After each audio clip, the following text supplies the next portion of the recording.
요한복음 1장 12절 말씀에 영접하는 자, 곧 그 이름을 믿는 자들에게는 하나님의 자녀가 되는 권세를 주셨으니 이렇게 기록하고 있습니다.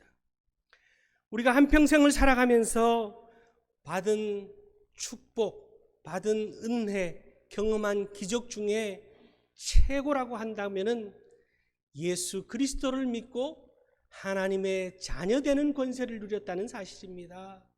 오늘 여기에 있는 저와 여러분들은 하나님을 믿음으로 예수 그리스도의 그 십자가의 보혈을 믿고 의지함으로 인해서 하나님의 자녀가 되었다는 것을 믿으실 수 있기를 바랍니다. 또한 하나님의 자녀가 됨으로 인하여서 하나님의 자녀가 되는 권세를 주셨으니 그렇게 말하고 있습니다.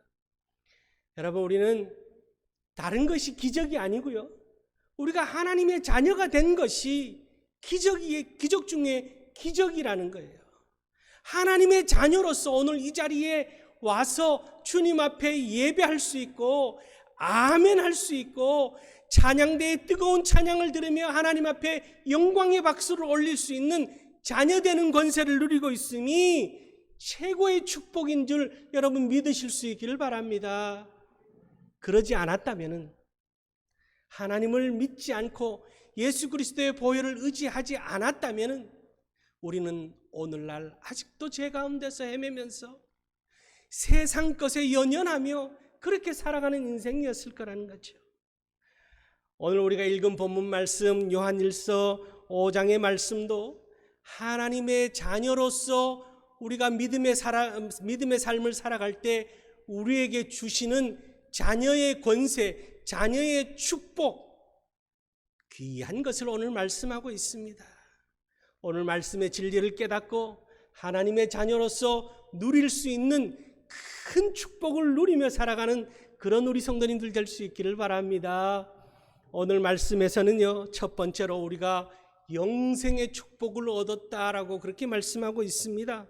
오늘 13절 말씀을 보면은 내가 하나님의 아들의 이름을 믿는 너희에게 이것을 쓰는 것은 너희로 하여금 너희에게 영생이 있음을 알게 하려 함이라 그렇게 말하고 있습니다. 하나님께서 그 아들 예수 그리스도를 우리에게 보내주시고 예수님께서 십자가에 달려 돌아가심으로 우리의 모든 죄를 다 사하여 주심으로 인하여서 우리는 그 믿음 안에서 자녀되는 권세를 오늘 누리고 있습니다. 주님의 그 고난이 헛된 것이 아니라 우리로 하여금 자녀되는 권세를 누릴 수 있는 축복을 주셨다라는 거죠. 성경 66권을 압축하면은 한 말씀 나오는 것이 요한복음 3장 16절의 말씀이죠. 우리가 잘 아는 말씀입니다. 하나님이 세상을 이처럼 사랑하사 독생자를 주셨으니 이는 그를 믿는 자마다 멸망하지 않고 영생을 얻게 하려 하심이라. 이 땅에 오늘을 살아가면서 여러분, 죽음을, 이 땅에서 육신의 죽음을 피해갈 수 있는 사람은 아무도 없습니다. 누구나가 육신의 죽음 앞에 설 수밖에 없습니다. 그런데요, 그 죽음이 끝이 아니라는 사실을 우리는 너무나 잘 알고 있습니다. 주님을 믿음으로 인하여서 하나님의 자녀되는 권세를 누림으로 인하여서 죽음 이후에 새로운 출발, 천국 백성으로 영생의 출발이 우리 가운데는 허락되어지고 있습니다. 그러나 믿지 못하고 깨닫지 못하고 하나님을 알지 못하는 이들은 죽음 이후에 새로운 출발이 영원한 형벌로 그 길이 놓여져 있음 또한 우리는 너무나 잘 알고 있습니다. 그래서 오늘 그 말씀을 하고 있습니다. 너희에게 영생이 있음을 알게 하려 함이라. 죽음이 끝이 아니고 영생으로 들어가는 길이 그곳에 있다는 것을 우리로 하여금 다시금 알게 한다라고 하는 그 귀한 말씀입니다. 요한복음 5장 24절에서는요, 내가 진실로 진실로 너희에게 이르노니 내 말을 듣고 또 나 보내신 이를 믿는 자는 영생을 얻었고 심판에 이르지 아니하나니 사망에서 생명으로 옮겼느니라. 여러분, 사망에서 생명으로 옮긴 줄 믿으시고 이 영생의 축복이 우리 가운데 허락되어졌음에 날마다 감사하며 죽음도 두려워하지 않는 그런 담대한 믿음으로 오늘을 살아가는 하나님의 자녀들이 다 될 수 있기를 주님의 이름으로 축복합니다. 이 땅에서의 삶이 때로는 환난이요, 핍박이요, 고난이요, 질병과의 연속적인 싸움과 또한 세상 물질 앞에 그 모든 유혹을 이겨내야 하는 그런 삶을 우리는 살아갑니다. 그러나 그 싸움의 패배자가 아니라, 여러분, 세상이 우리를 이긴 것 같이 그렇게 보일 때가 있습니다. 세상의 물질이 우리를 집어삼킨 것처럼 보이고 질병이 우리를 집어삼킨 것처럼 보이지만은 하나님을 알지 못하는 이들에게는 그런 패배가, 그런 절망이 찾아오지만 우리는 그러지 않습니다. 결국에는 우리가 승리할 수 있는 그런 믿음을 가지고 주님이 세상을 이긴 것처럼 우리가 이김의 삶을 살아가고 있다는 사실이에요. AD 64년에 로마의 황제가 네로라고 하는 황제였습니다. 여러 가지 설이 있습니다만은 이 네로 황제가 로마를 다시금 도시 계획을 세우면서 도시에 불을 질러버립니다. 빈민 지역에 불을 질러버립니다. 많은 사람들이 희생을 당합니다. 그리고는 그 화살이 네로 황제에게로 돌아오니까 뭐라고 소문을 내냐면 예수 믿는 사람들이 그러했다, 기독교인이 그렇게 했다라고 모든 화살을 기독교인에게로 돌립니다. 그때부터 초기 기독교의 박해가 시작됩니다. 원형 경기장에서 사자의 밥이 되기도 하고 불에 태워 죽임을 당하기도 하며 십자가에 달려서 고통 가운데 죽어가는 그런 안타까운 사건들이 많이 벌어집니다.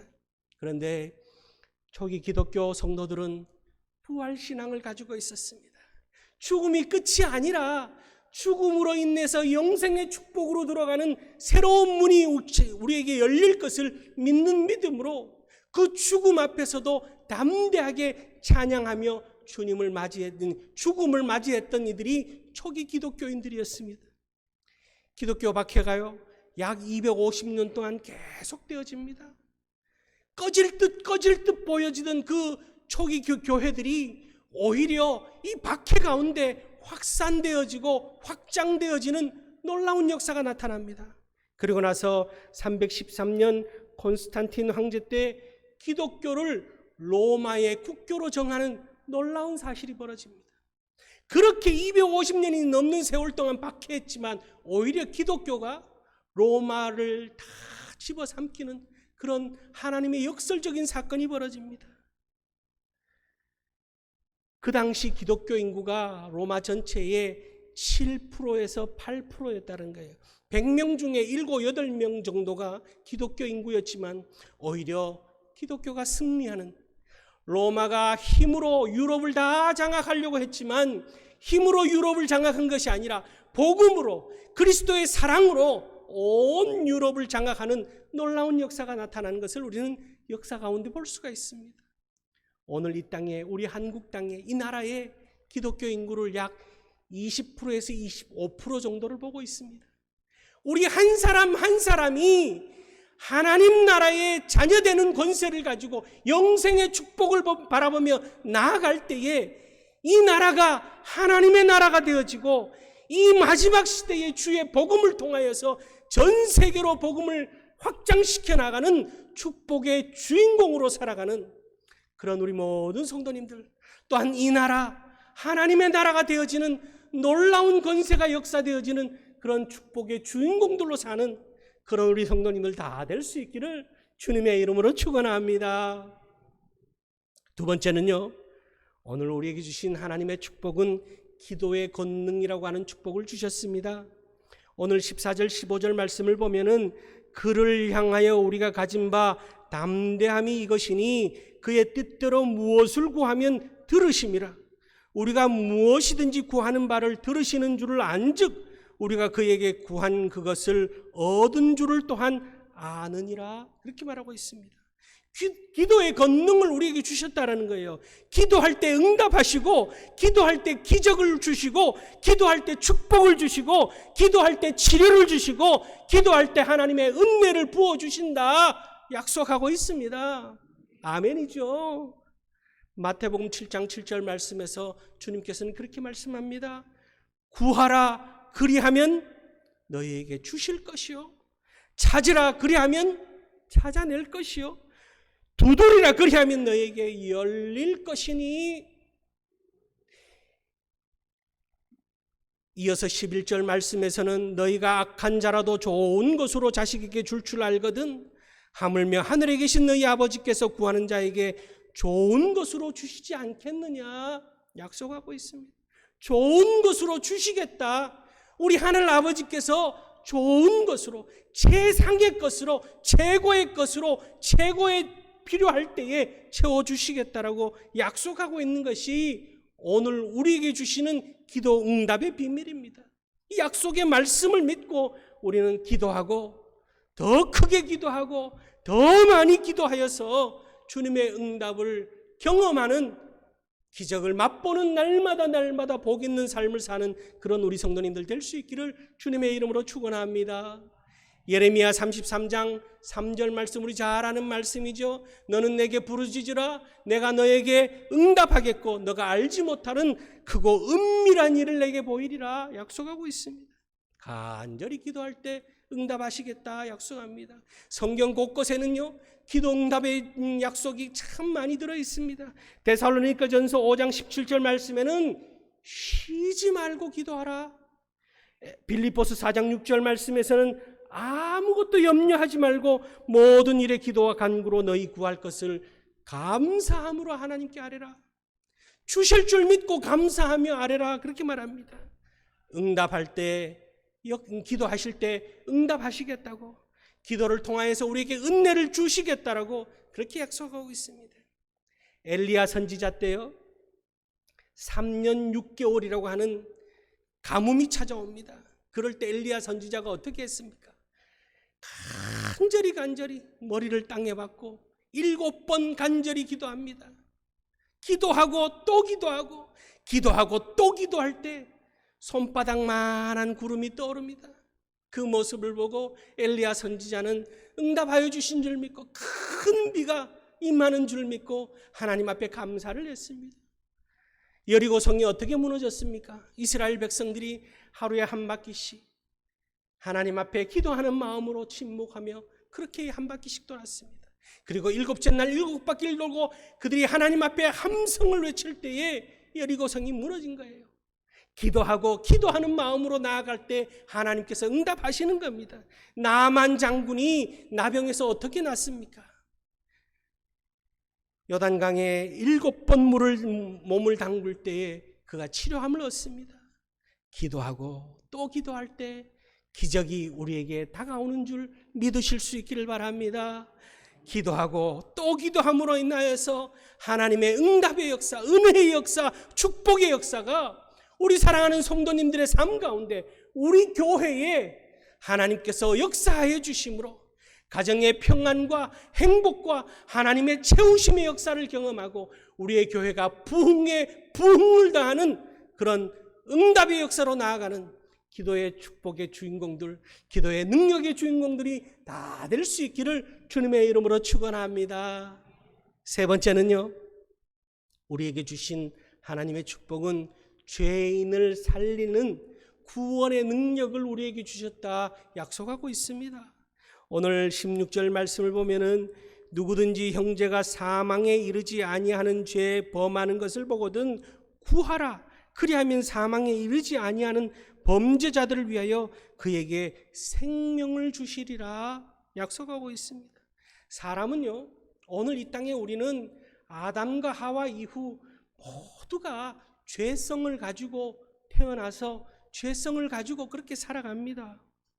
이 육신을 입고 있는 한, 이 육신을 벗어버리기 전까지는 이 죄와의 싸움이 끊이지 않습니다. 구원받았다고 해서 당장 죄가 사라지는 것이 아니라 오히려 더 우는 사자와 같이 길길이 날뛰며 우리로 하여금 육신의 정욕과 안목의 정욕과 이생의 자랑에 사로잡혀서 그렇게 죄에 넘어지도록 만들려고 하는 것이 사단 마귀의 계계입니다. 그래서 우리는 끊임없이 영적 싸움을 싸우며 살아갑니다. 이 영적 싸움에서 승리할 수 있는 비결은 내 힘만으로 하는 것이 아니라 하나님이 주시는 말씀으로 우리를 채우고 성령 충만함으로 우리가 무장할 때 우리는 승리의 삶을 살아갈 수 있습니다. 오늘 우리 성도님들 날마다 말씀으로 우리의 삶을 채우시고 성령 충만함으로 채워서 이 모든 죄성을 물리치고 유혹을 물리치고 승리의 삶을 살아갈 수 있기를 바랍니다.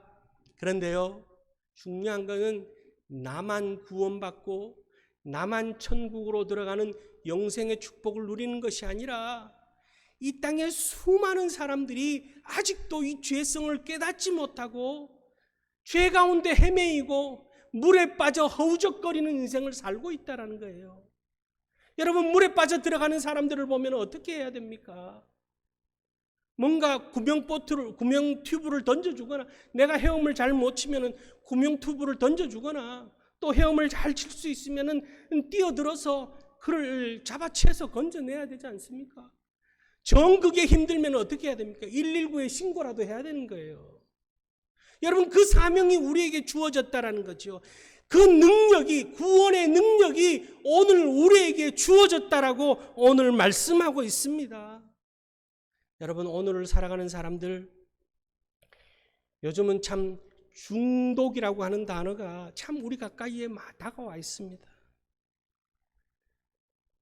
술에 중독되어져 살아가는 이들, 마약에 중독되어져 살아가는 일들, 심지어는 동성애의 중독에 빠져 있는 이들, 도박 중독에 빠져 있는 이들, 음란 중독에 빠져 있는 이들, 또 게임 중독에 빠져 있는 이들, 그렇게 사단 마귀는 요즘 우리의 영혼을 그렇게 피폐하게 만들고 그렇게 끌고 들어갑니다. 그 모습을 바라보면서 나만 아니면 된다고 하는 이기적인 모습으로 우리가 살아서는 안 된다는 거죠. 주님의 모습은 이기적인 모습이 아니었습니다. 살과 피를 우리에게 다 내어주신 바는 이타적인 삶으로 우리에게 본이 되신 분이 우리 주님이십니다. 오늘 우리 또한 마찬가지입니다. 저들을 바라보며 나만 아니면 된다고 하는 그런 모습이 아니라 주님이 그러하셨던 것처럼 어떻게 하든 한 영혼이라도 죄에서 구원해내기 위하여서 힘쓰고 애쓰는 그런 우리들이 되어야 한다는 거죠. 우리가 받은 축복을 나누고 전할 때 우리에게 그 축복이 배가 되어지고 그 축복이 우리에게 더 큰 능력으로 돌아온다는 사실을 우리가 기억하고, 우리는 오늘 한 영혼의 이름을 주님 앞에 올려드리고 있습니다. 한 사람 한 사람, 내 주위의 가족들, 내 주위의 친구들, 내 주위의 친지들의 이름을 적어서 주님 앞에 올려드립니다. 주님, 이 영혼, 내가 구원받고 내가 기도의 능력을 누리며 내가 이렇게 복된 삶을 사는 것처럼 오늘 적어서 주님 앞에 올려드리는 이 이름 또한 하늘 생명책에 우리와 같이 기록되어져서 저들 또한 구원받기를 원합니다. 저들 또한 죄에서 자유함을 누릴 수 있게 되기를 원합니다. 저들 또한 세상 중독에서 헤어나오기를 원합니다. 그런 마음으로 그 이름들을 여러분 주님 앞에 올려드릴 수 있기를 바랍니다. 그럴 때 주님께서는 외면하지 않습니다. 그저 우리가 한 사람의 이름을 적는 것으로 끝나는 것 같지만 주님께서는 우리의 마음과 생각을 지켜보시고 우리의 기도에 응답하시는 하나님께서 하나님의 역사를 통하여서 때가 되었을 때에 그 영혼을 주님 앞으로 불러주시고 나보다도 더 귀하게 여기시며 주님께서 축복으로 저들을 사용하여 주시고 세워주실 줄 믿고 그 귀한 영혼들을 주님 앞으로 인도해내는 복음의 능력자, 축복의 통로로 사는 그런 복 있는 우리 성도님들 다 될 수 있기를 주님의 이름으로 축원합니다. 오늘 우리는 복받은, 하나님의 복받은 주님의 자녀들입니다. 하나님께서는 우리에게 영생의 축복을 주셨고 그 영생의 축복을 오늘 누리며 우리는 살아가고 있습니다. 기도의 권능을 주셨고 그 기도의 응답을 통하여서 이 땅에서 날마다 기적을 맛보며 살아갈 수 있도록 하나님께서 은총 나려 주셨습니다. 또한 죄인을, 이 땅의 수많은 죄인을 구원해내는 능력과 권세 또한 우리에게 주셨고, 그 구원의 능력과 권세를 통해서 하나님의 나라를 확장시키며 교회를 부흥시키는 그런 귀한 사명의 축복도 우리에게 주셨음을 기억하고, 주님이 주신 이 축복을 한평생 이 땅에서부터 누리며 저 천국 백성으로 살아가는 복 있는 인생을 사시는 그런 우리 성도님들 다 될 수 있기를 주님의 이름으로 축원합니다. 기도하시겠습니다.